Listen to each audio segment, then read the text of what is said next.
नमस्कार, आदाब, सत श्री अकाल, जय भीम, जोहार। मैं हूं यूसुफ अंसारी। आज आपने देखा प्रधानमंत्री नरेंद्र मोदी पहलगाम की आतंकी घटना और ऑपरेशन सिंदूर के बाद पहली बार देश के सामने आए। करीब 22 मिनट के अपने भाषण में उन्होंने तमाम बातें बताई, लेकिन एक भी नई बात नहीं बताई। प्रधानमंत्री ने जो कुछ अपने अंदाज में कहा, बहुत बोल्ड तरीके से कहा, बहुत ही पाकिस्तान को ललकारने वाले अंदाज में कहा। उनके तेवर जो है वो तीखे थे, अंदाज उनका बहुत तल्ख था। उन्होंने बताया कि भाई दुनिया ने हमारी सैन्य ताकत देखी, बिल्कुल देखी।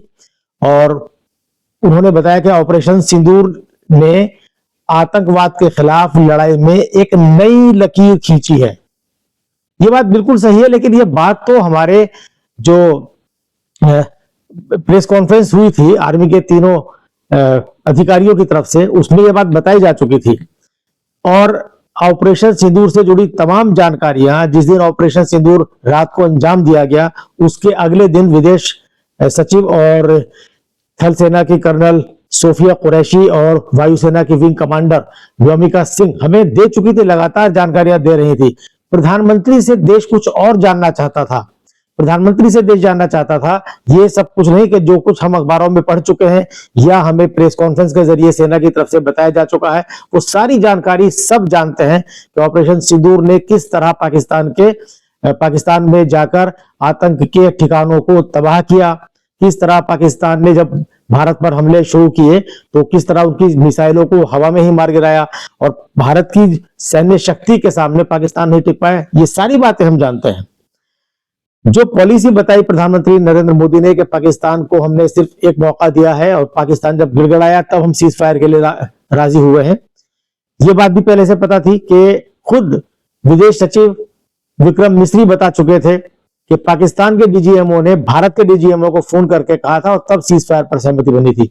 देश तो प्रधानमंत्री नरेंद्र मोदी से यह जानना चाह रहा था कि आखिर पाकिस्तान के साथ बातचीत में अमेरिका क्यों सरपंच बना हुआ है, अमेरिका की मध्यस्थता क्यों स्वीकार की।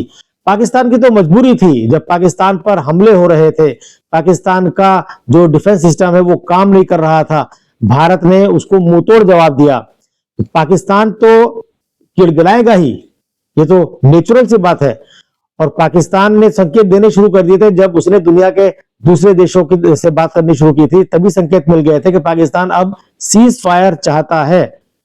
पाकिस्तान की मजबूरी थी, लेकिन देश में जो सवाल उठ रहा है और प्रधानमंत्री नरेंद्र मोदी के बेहद करीबी, बेहद भरोसेमंद और उनके बहुत बड़े समर्थक माने जाने वाले तमाम रक्षा विशेषज्ञ और बड़े पत्रकार और जो भी स्ट्रेटेजिक मामलों के जानकार हैं, वो जो सवाल उठा रहे हैं कि जब भारत पूरी तरह जीत रहा था, पाकिस्तान को और नुकसान पहुंचा सकता था, आतंक के जो अड्डे बचे हुए उनको और तबाह कर सकता था, तो फिर हमने सीज फायर क्यों मंजूर किया इतनी जल्दी? इसका जवाब प्रधानमंत्री ने नहीं दिया।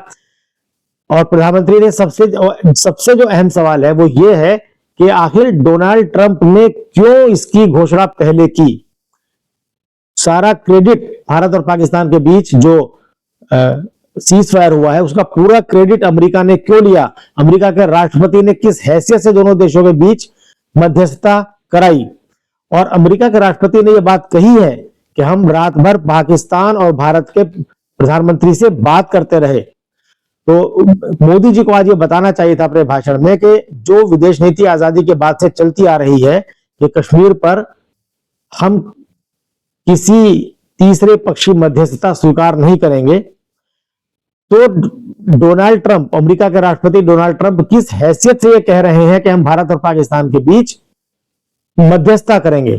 हालांकि प्रधानमंत्री ने यह बात कही है कि पाकिस्तान के साथ कोई बातचीत अगर हो सकती है तो सिर्फ टेररिज्म पे हो सकती है और पीओके पर हो सकती है। तो यहां से प्रधानमंत्री ने यह तो साफ कर दिया कि कश्मीर पर बात नहीं करेंगे, लेकिन डोनाल्ड ट्रंप को तो सीधे सीधे कुछ नहीं कहा उन्होंने।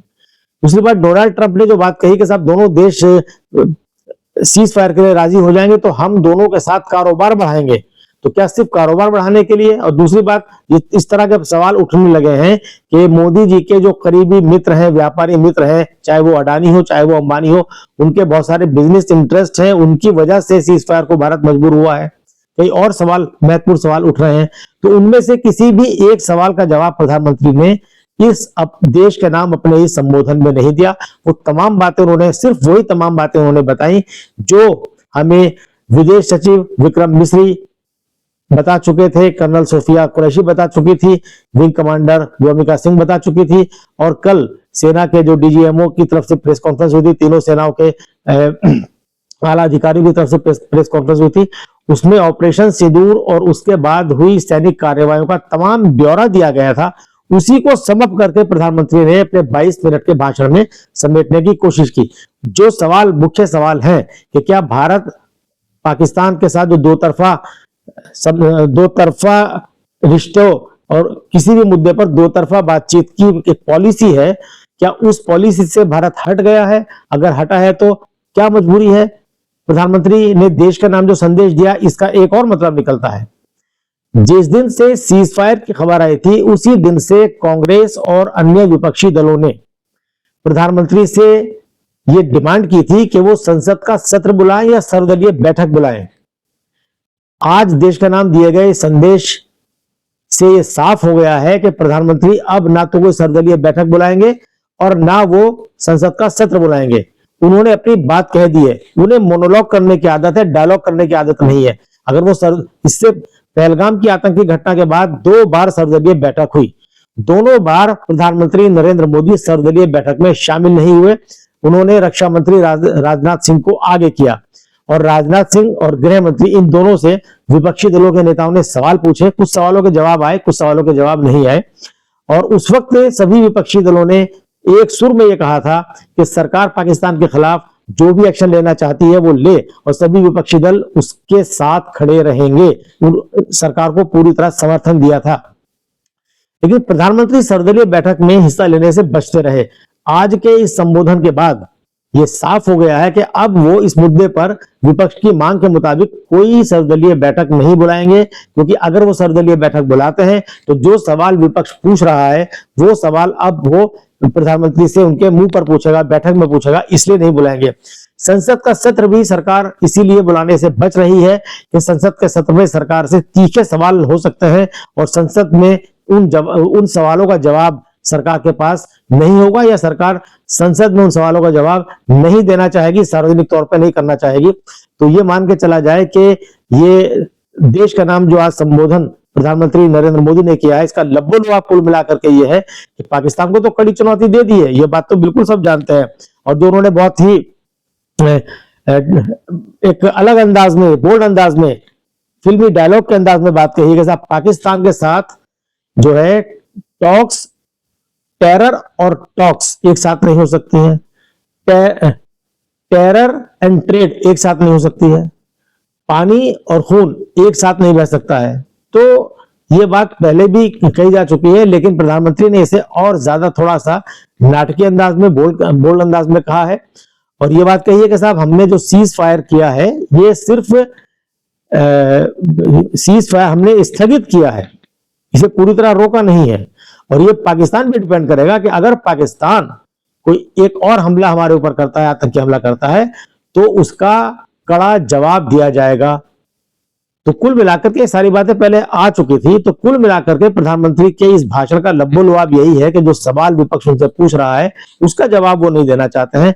क्यों नहीं देना चाहते हैं ये वो जाने, लेकिन सीज फायर के बाद जो सवाल उठे हैं उन सवालों से मोदी कम से कम देश के सामने आकर अपनी बात कहने पर तो मजबूर हुए हैं।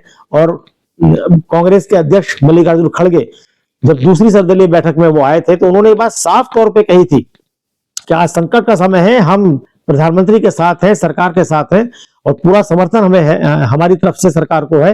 पाकिस्तान के खिलाफ जो भी वो कार्रवाई करना चाहती है करे, हम पूरा समर्थन करते हैं। लेकिन जब संसद सत्र आएगा तो जो सवाल पूछे जाने हैं वो सवाल हम उनसे पूछेंगे। तो दोस्तों, इस वीडियो में फिलहाल इतना ही। बहुत बहुत शुक्रिया।